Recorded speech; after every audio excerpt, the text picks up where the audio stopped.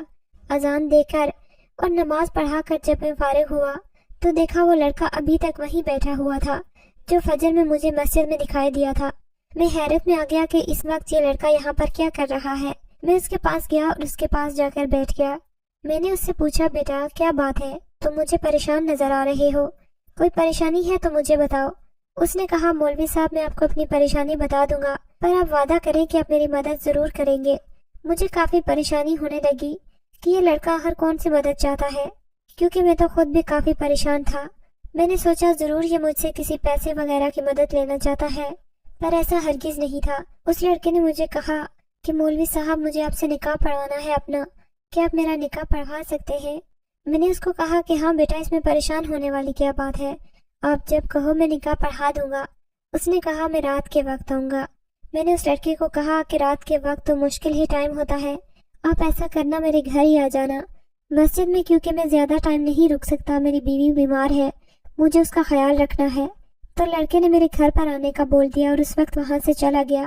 جب رات ہو گیا کہ یہی وہ لڑکا ہوگا جس نے نکاح پڑھوانا تھا، میں نے جا کر دروازہ کھولا تو سچ میں وہی لڑکا تھا۔ میں نے ان کو اندر آنے کے لیے کہا اور ایک کمرے میں جا کر بٹھا دیا۔ میں بھی وہاں جا کر بیٹھا تاکہ اس کا نکاح پڑھا سکوں۔ تو اس لڑکے نے جو بات بولی، فی الحال تو میرے ہوش اڑ گئے۔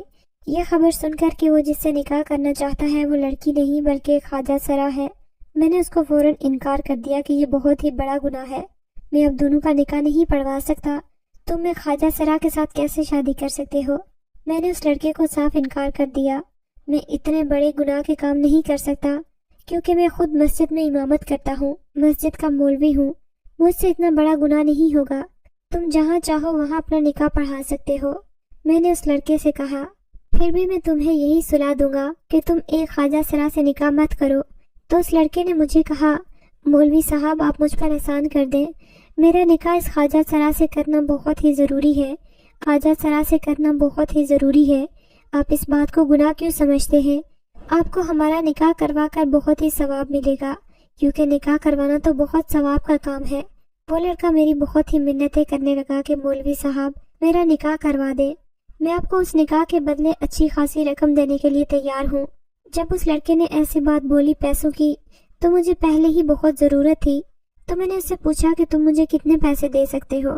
تو لڑکا بولا میں 10 لاکھ روپے دینے کے لیے تیار ہوں، آپ میرا اس خواجہ سرا سے نکاح پڑھوا دیں۔ میرے ذہن میں اسی وقت یہ بات آ گئی کہ شاید اللہ پاک نے وسیلہ بنا کر میری طرف اس لڑکے کو بھیجا ہے، کیونکہ مجھے بھی تو اپنی بیوی کے علاج کے لیے 10 لاکھ روپے کی ہی ضرورت تھی، اور یہ لڑکا بھی مجھے 10 لاکھ روپے دینے کے لیے تیار ہے۔ اگر میں اس لڑکے کا نکاح اس خواجہ سرا سے نہ کرواؤں تو مجھے کہیں اور سے بھی اتنے پیسے نہیں ملنے، اور میری بیوی اس کینسر جیسی گندی بیماری سے لڑ کر مر جائے گی، جو میں ہرگز نہیں چاہتا تھا۔ میں خواجہ سرا کے ساتھ پڑھوا دیا اور ان کو وہاں سے جانے کے لیے کہہ دیا، کیونکہ میں نہیں چاہتا تھا کہ محلے میں کوئی بھی انسان ان کو میرے گھر سے نکلتے ہوئے دیکھے، کیونکہ محلے میں سارے لوگ میری بہت ہی زیادہ عزت کیا کرتے تھے۔ میں ان کو دین کی باتیں سمجھاتا تھا۔ اگر خواجہ سرا اور لڑکے کو میرے گھر سے نکلتے ہوئے کوئی بھی دیکھ لیتا تو پتہ نہیں میرے بارے میں کیا سوچنے لگ جاتا، اور ایسا میں نہیں چاہتا تھا۔ وہ لڑکا خواجہ سرا سے کافی پریشان ہو کر یہ کہہ رہا تھا کہ اب ہم کہاں جائیں گے، کیونکہ ہمارا گھر کافی دور ہے، اور اتنی رات کے وقت ہمیں کوئی ٹیکسی یا رکشہ بھی نہیں مل سکتا، اور نہ ہی اس محلے میں رہنے کے لیے کوئی ہوٹل مل سکتا ہے۔ ان دونوں کو اتنا پریشان دیکھ کر اس لڑکے کو میں نے بولا کہ تم دونوں آج رات کو میرے گھر رک سکتے ہو، کیونکہ وہ اس وقت کافی پریشان تھے اور میں کسی انسان کو اتنی پریشانی میں نہیں دیکھ سکتا تھا۔ میں نے بہت ہی رحم دلی سے کہا، مجھے جلد ہی لوگوں پر ترس آ جاتا تھا۔ میں نے ان دونوں کو رات اپنے گھر پر گزارنے دیا تو وہ لوگ بھی خوش ہو گئے، اور میرا شکریہ ادا کرنے لگے کہ میں نے ان کی کتنی مشکل وقت میں مدد کی ہے۔ میں پیسے ملنے پر کافی خوش تھا۔ میں اب اپنی بیوی کا علاج کرواؤں گا اور اس کی جان بچ جائے گی، کیونکہ میری بیوی مجھے اپنی جان سے زیادہ عزیز تھی۔ میں اپنی جان بیچ کر بھی اس کا علاج ضرور کرواتا، اور اب تو مجھے گھر میں بیٹھے بیٹھے ہی پیسے مل گئے تھے، تو اس بات میں اور بھی زیادہ خوش تھا میں۔ میرے دل میں کہیں نہ کہیں یہ بات کھٹک رہی تھی کہ میں نے خواجہ سرا کے ساتھ اس لڑکے کا نکاح کروا کر بہت ہی گناہ کا کام کیا ہے۔ میں اپنے گناہ کی اللہ پاک سے معافی مانگ رہا تھا، پر دل ہی دل میں سوچ رہا تھا کہ یہ لڑکا خواجہ سرا کے ساتھ شادی کر کے آخر کرے گا کیا۔ میں نے یہ سوچا کیونکہ میں کھڑکی سے جھانک کر دیکھوں کہ وہ لوگ کیا کر رہے ہیں۔ میں جیسے ہی کھڑکی سے جھانکنے لگا تو میرے پیروں سے زمین نکل گئی، کیونکہ وہ لڑکا خواجہ سرا سے کہہ رہا تھا کہ ہمیں مولوی صاحب سے یہ بات نہیں چھپانی چاہیے تھی کہ تم خواجہ سرا نہیں بلکہ ایک لڑکی ہو، اور وہ لڑکی اس لڑکے سے میرے گھر والے مولوی صاحب سے پوچھنے کے لیے ضرور آتے کہ آپ نے کسی لڑکے اور لڑکی کا نکاح پڑھوایا ہے، کیونکہ میرے گھر والے ہم دونوں کو ڈھونڈ رہے ہیں، اور وہ ہر مسجد کے مولوی کے پاس جائیں گے ہمیں ڈھونڈنے کے لیے، کیونکہ ان کو پتہ ہے کہ ہم دونوں کہیں نہ کہیں جا کر نکاح کریں گے۔ اسی لیے میں نے تمہیں مولوی صاحب سے یہ بات چھپانے کے لیے کہا۔ اگر ہم دونوں پکڑے گئے تو یقیناً میرے گھر والے ہم دونوں کو جدا کر دیں گے، اور میں تمہارے بغیر ایک پل بھی نہیں رہ سکتی۔ میں تم سے بہت ہی زیادہ محبت کرتی ہوں، تمہارے بغیر جینا نہیں چاہتی۔ میں جانتی ہوں کہ ہم نے جھوٹ بول کر بہت ہی بڑا گناہ کیا ہے، پر اللہ پاک معاف کرنے والا ہے، ہمیں ضرور معاف کرے گا، کیونکہ اس کے سوا ہمارے پاس کوئی اور راستہ بھی نہیں تھا۔ اب صبح کی اذان ہوتے ہی ہم دونوں یہاں سے نکل جائیں گے اور کہیں دور کسی شہر میں اپنا گھر بسا لیں گے۔ میں نے جیسے ہی ان دونوں کی باتیں سنی تو میرے دل کو تسلی ہوئی کہ اللہ پاک نے مجھے اتنا بڑا گناہ کرنے سے روک دیا۔ اگر مجھے نہ پتہ چلتا کہ وہ خواجہ سرا نہیں بلکہ لڑکی ہے تو میں پوری زندگی اپنے آپ کو معاف نہیں کر پاتا۔ اللہ پاک ضرور میرے لیے کوئی راستہ بنا کر بھیج رہے تھے کہ میرے پاس جیسے 10 لاکھ روپے بھی پہنچ جائیں اور ان دونوں کا نکاح بھی ہو جائے، کیونکہ نکاح کروانا بہت ہی ثواب کا کام ہے۔ میں اس وقت ساری رات نہیں سو پایا، صبح ہونے کا انتظار کرتا رہا کہ جلدی سے صبح ہو جائے اور میں 10 لاکھ روپے لے کر اپنی بیوی کے ساتھ ہسپتال چلا جاؤں اور اس کا نکاح کرواؤں۔ صبح کی اذان کا ٹائم ہوتے ہی میں اٹھا اور مسجد میں جا کر اذان دی تو وہ لڑکا اور لڑکی بھی جانے لگے اور مجھے خدا حافظ کہنے کے بعد کہنے لگے، مولوی صاحب اگر ہمارے بارے میں کوئی بھی آپ سے پوچھے کہ آپ نے کسی کا نکاح کروایا ہے تو آپ کی ہم پر بہت بڑی مہربانی ہوگی اگر آپ اس بات کو اپنے تک ہی محدود رکھیں اور کسی کو بھی نہ بتائیں۔ آپ سمجھ سکتے ہیں کہ ہمارے لیے بہت ہی بڑا مسئلہ بن سکتا ہے، کیونکہ میں نہیں چاہتا کہ کسی کو بھی معلوم ہو کہ میں نے ایک خواجہ سرا سے نکاح کیا ہے۔ میں دل ہی دل میں سوچ رہا تھا کہ بیٹا مجھے تو معلوم ہو گیا ہے کہ تم نے خواجہ سرا سے نہیں بلکہ ایک لڑکی سے ہی نکاح کیا ہے۔ پھر بھی میں نے ان دونوں کو کہا میری طرف سے تم بے فکر ہو جاؤ، میں کسی کو نہیں بتاؤں گا۔ میں نے ان کو دعائیں دیتے ہوئے رخصت کیا اور وہ دونوں چلے گئے۔ میں نے بھی جا کر مسجد میں اذان دی اور نماز سے فارغ ہو کر بیوی کے پاس آ گیا۔ میں نے بیوی کو ناشتہ کروا کر اسی وقت ہسپتال لے جانے کے لیے تیار کیا اور رکشہ کروا کر ہسپتال پہنچ گیا۔ میں نے 10 لاکھ روپے جا کر ڈاکٹر کے سامنے رکھ دیے۔ ڈاکٹر نے میری بیوی کا ہسپتال میں داخلہ کر دیا اور اس کا علاج شروع ہو گیا۔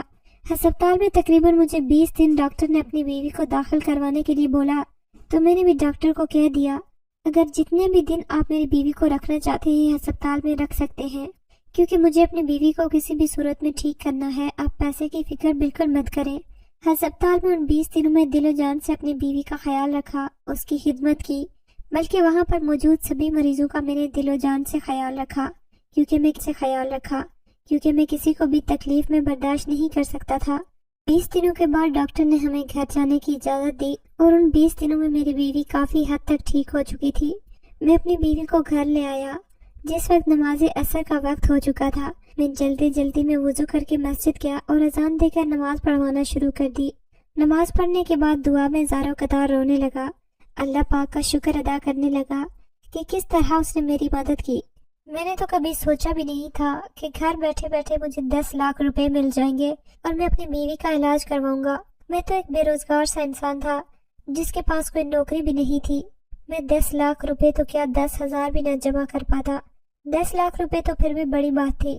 میرا مالک مجھ پر مہربان تھا اور اس کی وجہ یہ تھی کہ میں نے اس کی مسجد کو کبھی اکیلا نہیں چھوڑا تھا۔ میں نے ہر مشکل گھڑی میں سامنا کرنے کے بعد بھی مسجد میں ٹائم پر اذان دی تھی اور نماز ادا کروائی تھی۔ ضرور یہ مجھے اسی کا صلہ تھا جو میں آج اپنی بیوی کا اتنا مہنگا علاج کروا کر اپنے ساتھ گھر لے آیا تھا۔ میں دعا سے فارغ ہو کر اپنے گھر چلا گیا۔ دیکھا تو میری بیوی میرے لیے کھانا بنا کر میرے انتظار میں بیٹھی تھی اور کافی عرصے بعد میں نے اپنی بیوی کو گھر میں اس طرح خوش ہو کر گھر سنبھالتے دیکھا تھا جسے دیکھنا